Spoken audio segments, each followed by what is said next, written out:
Yo, Ben here. Today, we're going to talk about making Home Assistant pretty. Let's get to it.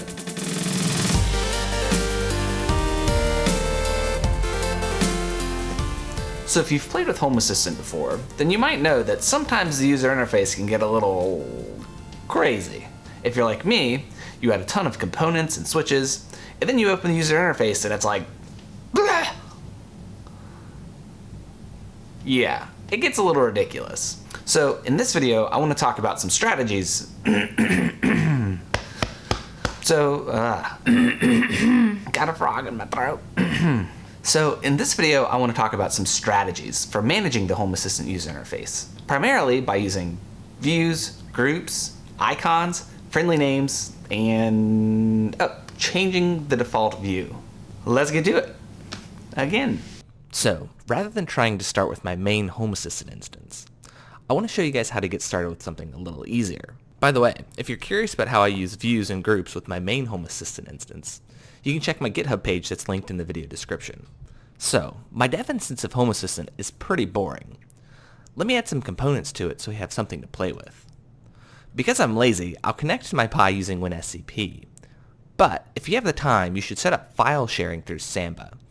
It makes accessing your Home Assistant configuration files way easier. Now that I'm connected, I'll access my Home Assistant configuration file in /home/has/.homeassistant. This should be the same address for anybody that's installed Home Assistant using the all-in-one script. As you can see, my current Home Assistant configuration file is pretty boring. But with a click of a button, it's now much more exciting. I added some components here, which really doesn't matter, but it'll give us something to play with. I'll go ahead and save this and then restart the Home Assistant instance by going back to the Home Assistant front end and then going to the Services Developer tool and then going to Home Assistant /restart and then clicking Call Service. You can tell Home Assistant is restarting when you see the little warning triangle pop up next to streaming updates. Alright, looks like we're back up and ready to get going. The first thing I want to show you is the customize options inside of Home Assistant. If you go to the Home Assistant website and then click Getting Started and then scroll down to Configuration and then Customizing Devices and Services, there's some code here that shows you how to assign a different friendly name and icon or picture to an item in your UI. For example, the entity ID for this bedroom fan is bedroom_fan. Or, more specifically, the full entity ID is switch.bedroom_fan. If we go back to the configuration, we can see where that's coming from. It's switch, and then it says bedroom_fan. That's descriptive, but it doesn't look great in the UI. So, if we use these customize options, we can assign it a friendly name. Basically, a friendly name can be formatted any way you like. So, we'll go ahead and add one for our switches. I'll go ahead and copy all of this code, and then paste it into my configuration file right here at the top under time zone. It's important to note that the customized code goes under the Home Assistant heading. So I'll go ahead and delete most of this because I don't really need it. One thing that I found that's really helpful is to open up your Home Assistant instance next to your code. You can see all the entity IDs in Home Assistant by going to the Developer tool and then clicking the States icon, which are these two arrows. So I want to go ahead and assign friendly names to my switches. So I will say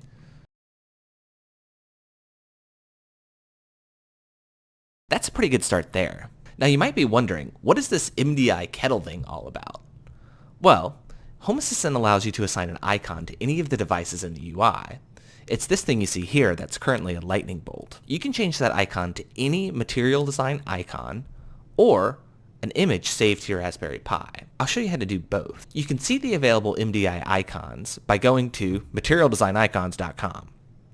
Then this list here shows you everything that you can use in Home Assistant. You can also search in this bar for anything you like. So I'm going to say fan, and then, oh, there's one. And so all you're going to do here is instead of saying MDI kettle, you'll say MDI fan. And then I'm going to do the same with a light. And last, for the Wemo, I want to assign a picture that I can store on the Raspberry Pi instead of an MDI icon. To do that, I'll go back to the Home Assistant website. I'll go ahead and copy the sample code over for now, but I'll change that in a second.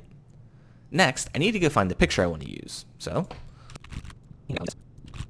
now, the next thing I'll do is I'll go back to WinSCP, and in the .home assistant folder, I'll make a new folder called www, and then inside of that folder, I will add the picture that I just downloaded. Now, over in my Home Assistant configuration file, I'll just say /local, and then the name of the file, which was wemo_logo.png, I think. Yep. Awesome. Then I'll hit File Save, and then go back to my Home Assistant UI and restart it and see how it looks.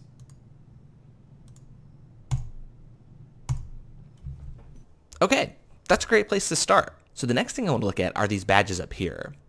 In particular, I want to look at these two, which is this long string of numbers and this other long string of numbers. This is from Nmap Tracker, and it's currently set to scan for my wife and my phone.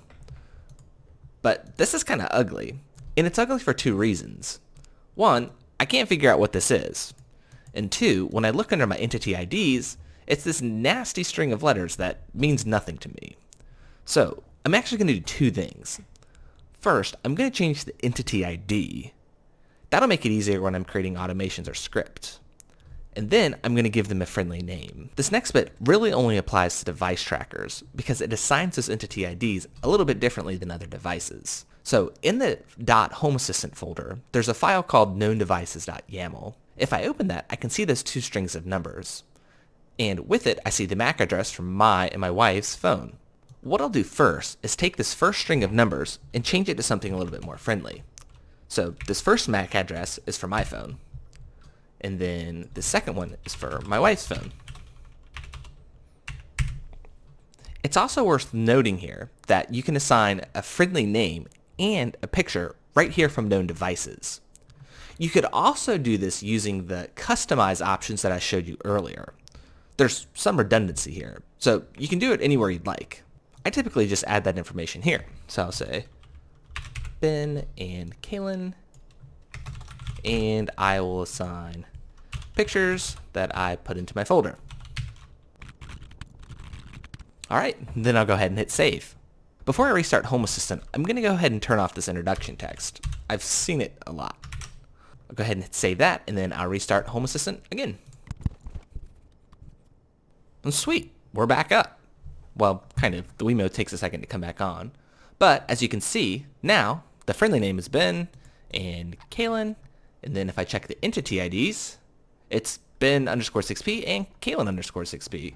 All right, now to get to the good stuff, I'll go back to the Home Assistant website and then go to Components and then Organization and then Group. The ability to create groups inside of Home Assistant is awesome. It can be a little confusing at first because getting used to some of the names, like default view or group or card, can be a little weird. Right now, we don't have a lot going on. We have a couple of groups that was created by Home Assistant by default, but this really isn't useful for how we want to use it. So, we'll go back to our configuration.yaml file, and we'll create some groups. For now, just think about groups as being a card like this. So I want to create a group called Bedroom and a group called Living Room. I'll go back to my States tool so I can see all the entity IDs, and I'll put them in their corresponding groups.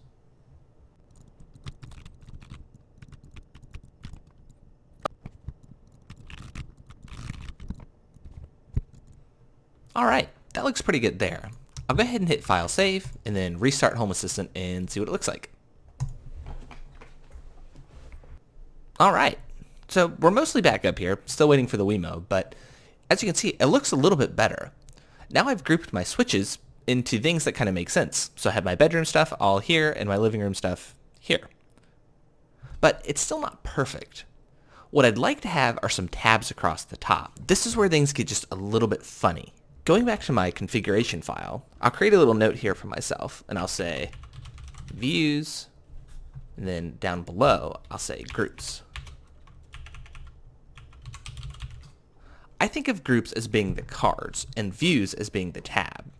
Copy all my groups under groups, and then I'll delete all of these as views. Thinking about what I want here, I want to have tabs across the top. one that says bedroom, one that says living room, and then maybe one that even says like family or something. So I need to create some views.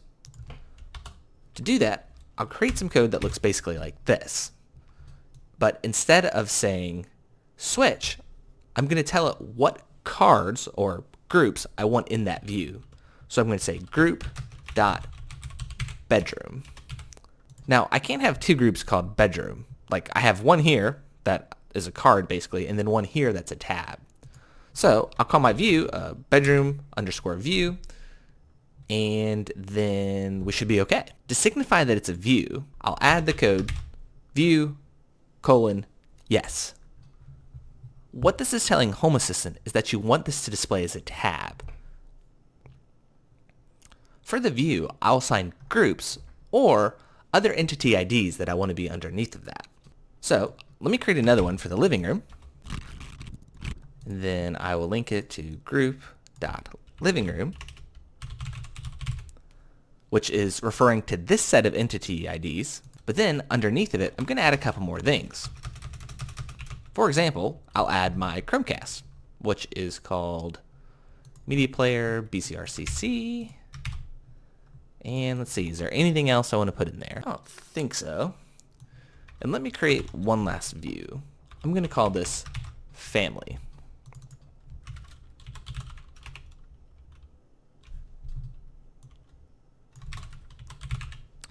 And under that, I'm going to assign a couple other entity IDs. I'm going to add the device tracker entity IDs.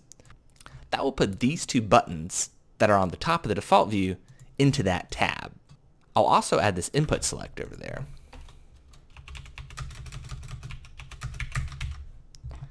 And let's see, is there anything else? I think that's pretty good. All right, I'll go ahead and save this configuration and then restart Home Assistant. Doesn't look like it's coming back here. Let's take a look at our code and see if we can find any problems. First, we can check the Home Assistant log and see what's going on. This says that there's a problem in line 117. Okay, looking, and yeah, here's line 117, and then here in line 116, I have 3 spaces instead of 4. Whoops. Go ahead and fix that. Looks like I did the same thing on line 121. And 127. Yeah, look at that. One thing that's always a good idea is to use a YAML checker before you try and run a bunch of code.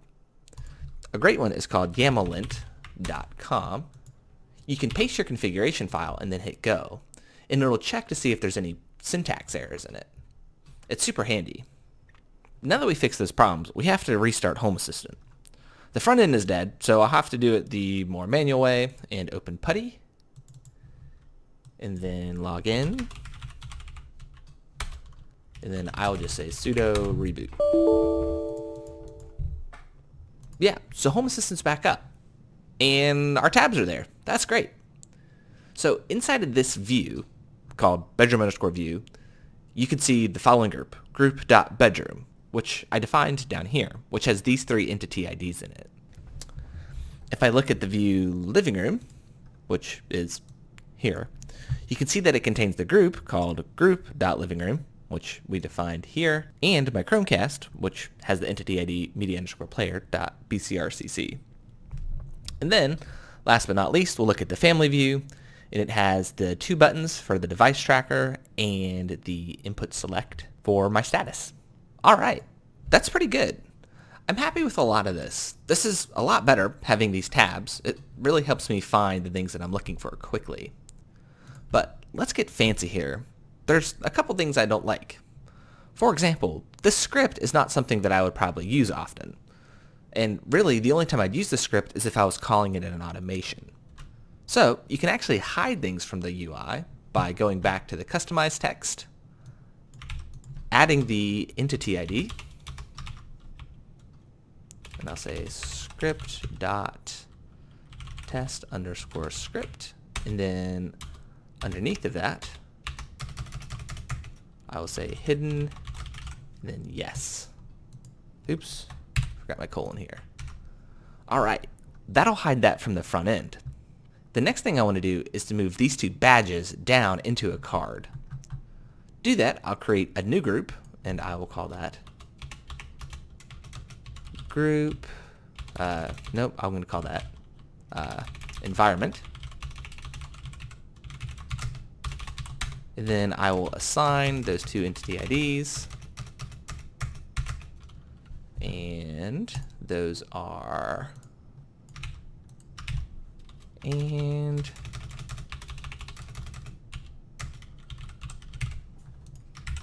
all right. And now, for one last time, I will restart Home Assistant. And there we go. Now those two badges are moved down inside of a card. Sensors by default will show up as a badge unless you define them inside of a group. The same is true for device trackers. Other things, like switches and lights, will probably always be inside of a card, and it's not possible to make them a badge. It's just one of the things about Home Assistant that you kind of get a feel for after a while. For the grand finale here, I'm going to do the thing that I would not recommend until you're very comfortable with groups, and that's changing the default view. To do that, all you have to do is create a new view called default_view. Then, inside of that, you can put anything in it that you'd like. So I'm going to add the group for the bedroom, the group for the living room,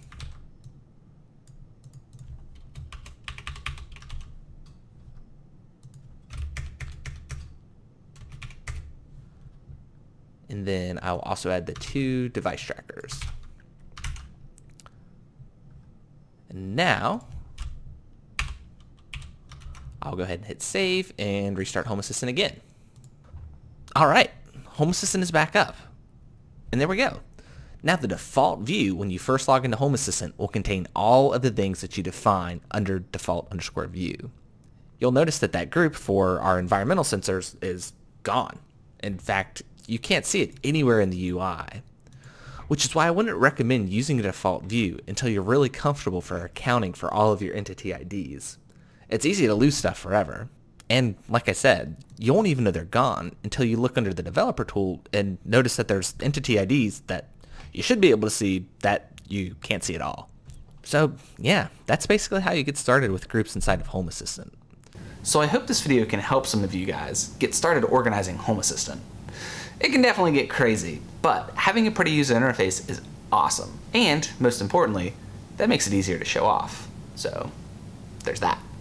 Anyway, as always, if you have any questions or comments, hit me up here or on my new website. By the way, sorry this summer's been kind of slow for getting more videos out, but I have exciting news. I'm actually going to be moving into a house at the end of August, which I'm so excited about. Primarily, I'll finally be able to do a bunch of different videos that I've been looking to do for a while, like changing switches, or door locks, or building mega desk, or 3D printers, and all these things that I have just had piling up that now I will finally be able to do. I should be getting a lot more videos out towards September and then into the fall, so don't go anywhere. If you like this video and you want to see more, subscribe and share these videos, because honestly, the more this channel grows, the more it inspires me to do cool stuff. Or I guess I should say, the more it inspires me to pick up my camera and show you the cool stuff I'm doing. And probably to make it pretty, because honestly, if people weren't watching, it would be kind of crazy. It's kind of like taking notes for somebody, and then like you know you're going to give them your notes, so you do better, but if you didn't know you're going to give them your notes look like crap. That's like home automation for me, basically. Yeah.